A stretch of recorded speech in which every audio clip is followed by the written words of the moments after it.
meu nome é Luciana. Esse vídeo faz parte da pré-conferência regional do Plano Estadual de Saneamento Básico de Minas Gerais. É o primeiro de uma série de 5 vídeos e apresentará o diagnóstico preliminar dos aspectos transversais ao saneamento, contemplando temáticas interrelacionadas ao saneamento que influenciam a prestação e o planejamento dos serviços, ou ainda que são influenciadas pela ausência ou precariedade do saneamento. Essa apresentação é composta por uma contextualização e caracterização do território de saneamento do Rio Paranaíba, uma breve apresentação dos aspectos físicos, sociais e econômicos, a projeção populacional e aspectos institucionais. O território de saneamento do Rio Paranaíba localiza-se majoritariamente na região oeste de Minas Gerais e está inserido predominantemente na bacia hidrográfica do Rio Paranaíba, englobando também partes das bacias dos rios Paracatu e Urucuia e em torno da represa de Três Marias, pertencentes à bacia hidrográfica do Rio São Francisco. Fazem parte do território de saneamento do Rio Paranaíba 46 municípios e no ano de 2019 o território possuía uma população estimada de cerca de 1.900.000 habitantes. O território, como apresentado no mapa, tem a sua área inserida em 6 circunscrições hidrográficas, novo termo que substitui as antigas unidades de planejamento e gestão dos recursos hídricos. Entre os principais rios do território destaca-se o Rio Paranaíba e ainda os rios Tijuco, Piedade, Araguari, Uberabinha e Dourados. A preservação e recuperação dos recursos hídricos são fundamentais para a manutenção da vida, desenvolvimento de atividades econômicas e para os serviços de saneamento. O programa Águas de Minas realiza o monitoramento das águas superficiais desde 1997 e entre os pontos de monitoramento do território podemos observar no gráfico que cerca de 61% dos pontos de amostragem estão enquadrados na categoria de IQA médio. Em nenhum ponto de monitoramento, a condição de qualidade da água encontrava-se com o IQA excelente. Em relação ao clima, todo o território está localizado dentro da zona de clima tropical, com uma estação seca e uma estação úmida bem definida. As condições climáticas podem interferir na prestação dos serviços de saneamento, como, por exemplo, um aumento da intensidade das chuvas pode sobrecarregar o sistema de drenagem. Já períodos de estiagem podem comprometer o abastecimento de água. O mapa apresenta o grau de vulnerabilidade climática dos municípios, que leva em conta o grau de exposição aos impactos das mudanças climáticas, a sensibilidade e a capacidade de adaptação. No mapa, quanto mais escura as cores, maior o grau de vulnerabilidade. Agora, entrando nos aspectos sociais e econômicos, o Índice de Desenvolvimento Humano Municipal é uma medida utilizada para avaliar o grau de desenvolvimento de um município e leva em consideração indicadores de longevidade, educação e renda. Em relação ao saneamento básico, há uma relação entre os maiores índices de desenvolvimento humano e maiores percentuais de cobertura de água e esgoto. No território, no ano de 1991, 78% dos municípios estavam enquadrados na faixa de IDHM muito baixo. No ano 2000, cerca de 57% dos municípios se encontravam na faixa de IDHM médio. Já em 2010, 67% dos municípios estavam na faixa de IDHM alto. Observando os mapas, é possível perceber a evolução e melhora do IDHM do território ao longo dos anos. A ausência ou precariedade no acesso aos serviços de saneamento podem comprometer o estado de saúde da população, que ficará mais susceptível a doenças. As doenças diarreicas agudas são grupos de doenças infecciosas gastrointestinais, transmitidas pelas vias oral ou oral-fecal, através do consumo de água e alimentos contaminados, ou pelo contato direto com outras pessoas contaminadas. No gráfico, é possível observar um aumento irregular no número de casos de DDA no território.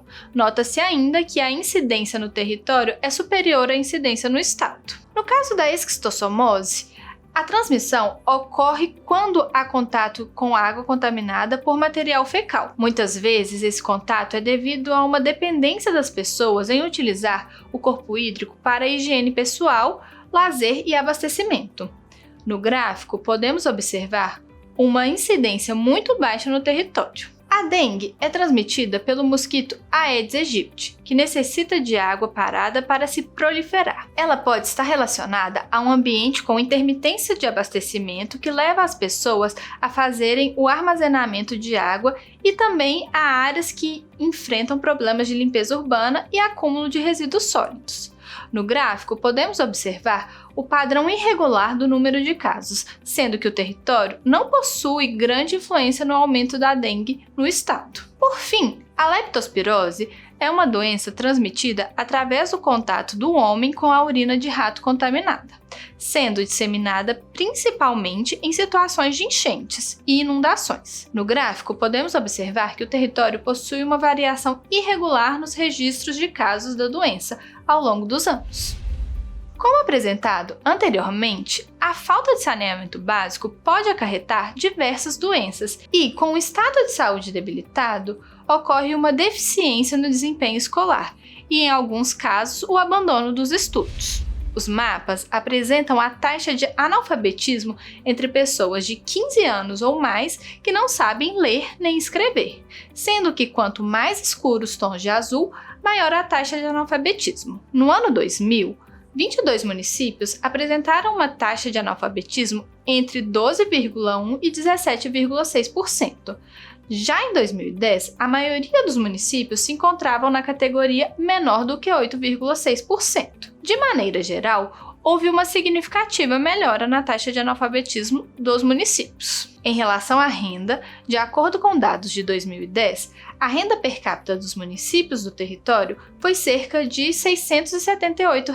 Todos os valores de renda per capita municipais ficaram entre R$ 424 e R$ 1.002. Além disso, cerca de 2% da população encontrava-se na faixa de extrema pobreza, ou seja, vivendo com renda domiciliar per capita igual ou menor a R$ 70 mensais. É importante avaliar a capacidade financeira da população para que essas informações auxiliem na composição dos valores tarifários estipulados para cada eixo do saneamento, garantindo a capacidade financeira e modicidade, que é um dos princípios norteadores previstos na Política Nacional de Saneamento Básico. As vocações econômicas sinalizam as atividades ou serviços que geram renda, de modo a compor a economia do território. Para o território, o setor de serviços destaca-se com o maior percentual para a composição da economia, com 49%. É seguido pelo setor industrial, com 29%, setor de administração, defesa, educação e saúde públicas e seguridade social, com 12%. E, por último, o setor de agropecuária, com 10%. Identificar a participação dos setores econômicos dentro do território é fundamental para estratégias de planejamento, pois os setores econômicos demandam a prestação de serviços de saneamento de maneiras distintas. Com a intenção de subsidiar as ações do PESB durante o horizonte de planejamento, que é de 20 anos, foi elaborado uma projeção populacional até o ano de 2041. Estima-se que até lá, o território de saneamento do Rio Paranaíba terá uma população de aproximadamente 2.200.000 habitantes, sendo que cerca de 6% residirá em áreas rurais e o restante deverá residir em áreas urbanas. A projeção populacional é fundamental, pois fornecerá dados necessários para a etapa de previsão de demanda dos 4 eixos do saneamento.